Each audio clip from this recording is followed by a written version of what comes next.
ایک حسین و جمیل عورت بیٹھی ہے جس کا ثانی اگر تلاش بھی کیا جائے تو ملنا ناممکن ہے۔ جب حضرت سائرہ پر بسم اللہ الرحمن الرحیم مسلسل 40 دن تک آتش کدہ نمرود میں رہنے کے بعد جب حضرت ابراہیم علیہ السلام اس آتش کدہ سے باہر آئے تو ملک شام کی طرف چل دیے۔ وہاں جا کر ایک شہر جو خزائن الوجہ کہلاتا ہے، آپ علیہ السلام نے وہاں قیام کیا۔ ایک صبح آپ نے دیکھا کہ سب لوگ محل کی طرف جا رہے ہیں۔ پوچھنے پر پتہ چلا کہ یہاں کے شہزادی نہایت خوبصورت ہے اور 7 ملکوں کے شہزادے اس کے لیے رشتہ لے کر آ رہے ہیں، جس کو وہ پسند کرے گی اسی سے شادی ہوگی۔ روایت ہے کہ اس شہزادی کا حسن کی شہرت بے انتہا تھی۔ حضرت ابراہیم علیہ السلام بھی اللہ کے حکم سے محل تشریف لے گئے۔ لوگوں نے کہا کہ ایک بادشاہ کی شہزادی ہے اور وہ صاحب جمال ہے، اس جیسا آج سارے عالم میں کوئی نہیں۔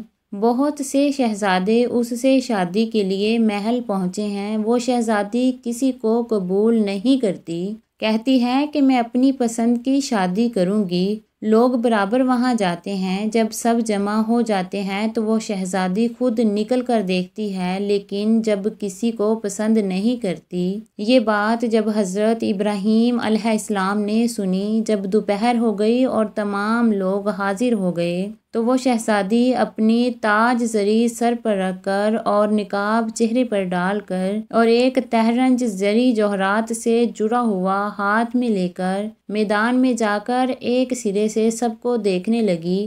حضرت ابراہیم علیہ السلام کے پاس پہنچی، دیکھا کہ ایک نور ان کی پیشانی پر چمکتا ہے۔ وہ شہزادی اس نور کو دیکھ کر ان کے حسن و جمال پر عاشق ہو گئی اور تہرنج زری کو حضرت ابراہیم علیہ السلام کی گود میں ڈال دیا اور خود تخت پر جا بیٹھی۔ اس کے بعد بادشاہ وقت کے لوگ حضرت ابراہیم علیہ السلام کو بادشاہ کے پاس لے گئے۔ در حقیقت وہ نور جس پر شہزادی عاشق ہوئی وہ نور محمدی صلی اللہ علیہ وسلم تھا، جو حضرت ابراہیم علیہ السلام کی پیشانی پر ظاہر ہوا تھا۔ بادشاہ نے اسے دیکھ کر اپنی بیٹی کی طرف نگاہ کی اور کہا، اے بیٹی، شوہر تو نیک ہے مگر بہت غریب ہے۔ سب امراء نے مل کر حضرت ابراہیم علیہ السلام سے اس کی شادی کر دی اور تمام رسومات بادشاہ نے ادا کی۔ بعض روایتوں سے معلوم ہوتا ہے کہ سائرہ خاتون اور ہوا جیسا حسن کسی کا نہیں ہوگا۔ شادی کے چند ماہ بعد حضرت ابراہیم علیہ السلام نے مصر کی طرف جانے کا ارادہ کیا۔ سائرہ خاتون نے کہا، میں بھی تمہارے ساتھ چلوں گی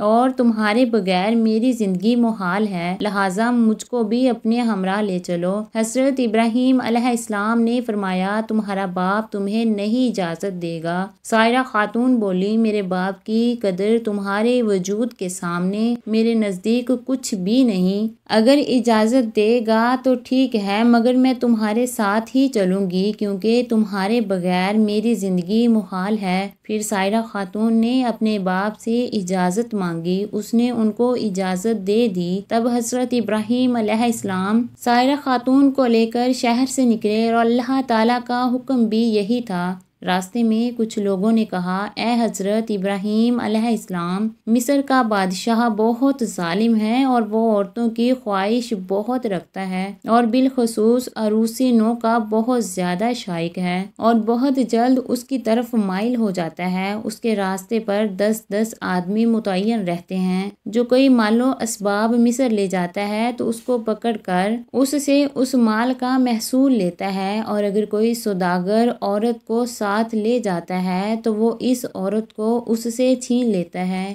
یہاں سے حضرت ابراہیم علیہ السلام کی دوسری شادی کی ابتدا ہو رہی ہے۔ یہ سن کر حضرت ابراہیم علیہ السلام اندیشہ کرنے لگے، کیونکہ حضرت ابراہیم علیہ السلام ناموس میں بزرگ تھے اور سائرہ خاتون کے برابر حسینہ سارے جہاں میں کوئی عورت نہ تھی۔ اس راہ کے سوا جانے کے واسطے کوئی دوسری راہ بھی نہ تھی۔ حضرت ابراہیم علیہ السلام نے ایک صندوق بنا کر سائرہ خاتون کو اس میں چھپا کر کفل لگا دیا اور صندوق کو اونٹ پر کسوا دیا۔ جب شہر میں جا پہنچے تو محصول والے آ کر صندوق کھولنے لگے۔ اس پر حضرت ابراہیم علیہ السلام نے فرمایا، صندوق مت کھولو، اس کا محصول جو ہوگا میں دوں گا۔ اگر تم یہ چاہو تو صندوق کے وزن کے برابر سونا چاندی بھی لو تو میں تم کو دے دی جائے گی۔ یہ سن کر اور بھی زیادہ اشتیاق ہوا، نہ معلوم اس میں کیا چیز ہے، ضرور کھولنا چاہیے۔ چنانچہ انہوں نے بلا اصرار اس صندوق کو کھولا تو دیکھتے کیا ہیں کہ ایک حسین و جمیل عورت بیٹھی ہے جس کا ثانی اگر تلاش بھی کیا جائے تو ملنا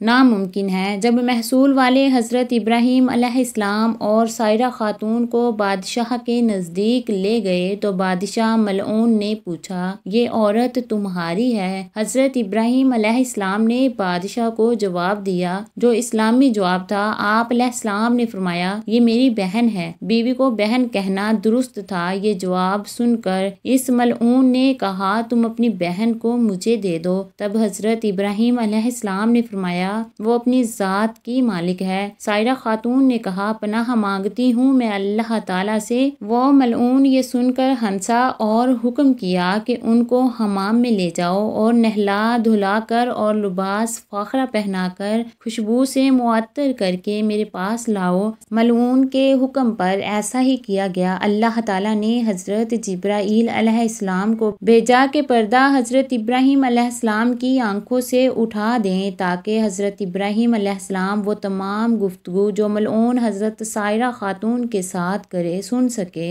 اور ان کے تمام حالات آنکھوں سے دیکھے۔ جب جمال مبارک حضرت سائرہ خاتون کا اس ملعون نے دیکھا تو فوراً اس نے دست درازی کا قصد کیا۔ اسی وقت اس کا ہاتھ شل اور خشک ہو گیا۔ پھر اس نے چاہا کہ بے ادبی کرے، تب اللہ تعالیٰ کے حکم سے اپنے زانوں تک زمین میں دھنس گیا۔ جب اس کا کوئی بس نہ چل سکا تو کہنے لگا، یہ عورت تو جادوگر ہے۔ حضرت سائرہ خاتون نے اس ملعون سے کہا، اے بدبخت، میں جادوگر نہیں ہوں، لیکن خاوند میرا خداوند قدوس کا دوست ہے جو سب کی نگہبانی کرنے والا ہے اور خداوند کریم کی درگاہ میں دعا کرتا ہے تاکہ تو مجھے بے عزت نہ کر سکے۔ یہ سن کر اس نے توبہ کی۔ فی الفور ہاتھ اس کا درست ہو گیا، زمین نے بھی اس کو چھوڑ دیا۔ پھر جب دوسری مرتبہ سائرہ خاتون کی طرف نگاہ بد سے دیکھا تو اسی وقت اندھا ہو گیا۔ تب اس ملعون نے کہا، اے بی بی معصوم، میرے حال پر دعا کرو، میں اس کام سے ہمیشہ کے لیے توبہ کرتا ہوں۔ جب سائرہ خاتون نے دعا کی تو اللہ تعالیٰ کے حکم سے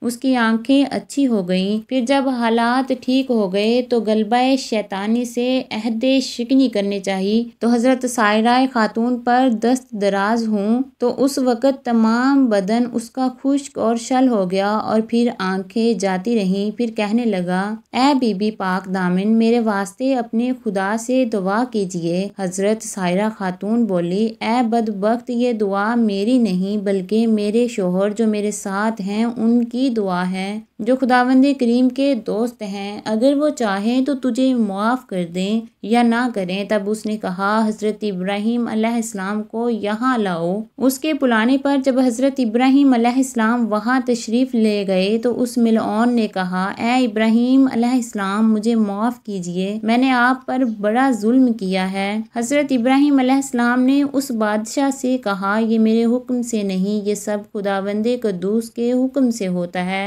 جو تمام جہان کا رب و مالک ہے۔ دیکھو خدا کی مرضی کیا ہے، اسی کے مطابق کرنا ہوگا۔ اسی وقت حضرت جبرائیل علیہ السلام نے آ کر فرمایا، کیا ابراہیم، خدا تعالیٰ نے تمہیں سلام کہا ہے اور فرمایا ہے کہ جب تک یہ تمام ملک اور خزانہ تم کو نہ دے تم ہرگز اس سے راضی نہ ہونا۔ پھر حضرت ابراہیم علیہ السلام نے اس بادشاہ سے یہ بات کہی کہ میرا رب ایسا فرماتا ہے۔ بادشاہ نے یہ باتیں سنتے ہی تمام سلطنت اور اپنا خزانہ حضرت ابراہیم علیہ السلام کو دے دیا۔ یہ کیفیت ہونے پر حضرت ابراہیم علیہ السلام نے اس بادشاہ کے حال پر دعا کی۔ اس نے دعا کی برکت سے صحت و تندرستی پائی۔ مروی ہے کہ حضرت ابراہیم علیہ السلام نے اس مملکت کے 2 حصے کر کے جو جانب صاحب کنان تھا وہ آپ علیہ السلام نے خود رکھ لیا اور باقی جو بچا اسی کو واپس کر دیا۔ بادشاہ نے ایک صاحبزادی دوشیزہ نیک روح خوبصورت صاحب جمال لا کر حضرت سائرہ خاتون سے کہا، اے نیک بخت بی بی، میں نے تمہاری بے حرمتی کی کوشش کی، تمہاری معافی کی، شکرانے میں یہ بی بی ہاجرہ تم ہی کو دیتا ہوں، اور جو گناہ مجھ سے ہوئے